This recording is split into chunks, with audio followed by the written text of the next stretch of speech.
Hello mga bossing ko, it's your boss, Kelly. This time I want to share our short story about napgas na matatagpuan sa Rizal, Magsaysay, Palawan. Kasama nga natin dito mga bossing ko si Joy and our friends. Sa araw nga na ito mga bossing, hindi ko alam kung bakit dagsaan ang mga tao dito. Kung napansin ninyo nga, maraming tao at sasakyan doon pa lang sa dinaanan natin mga bossing. Wala nga sa plano yung pagpunta namin ito mga bossing ko dahil pag binaplanuhan ito, hindi naman matutuloy. Hindi nga biro ang daanan papunta dito mga bossing ko dahil kailangan yung lumakad. Pero mga bossing ko, nakapagmotor kami hanggang sa kalagitnaan papunta sa lugar na napgas.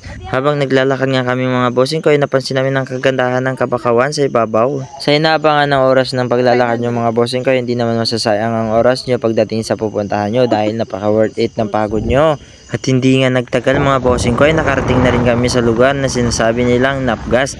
Halina, samahan nyo kami mag-explore sa lugar ng napgas, Magsaysay, Palawan.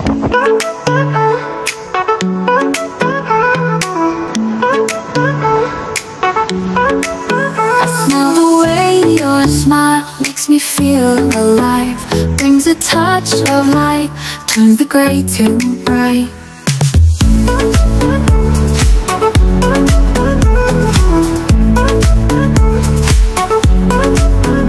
When you laugh out loud, the world just seems so soft.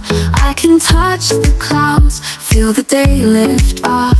Your smile lights up my whole day, takes my breath away, nothing more to say.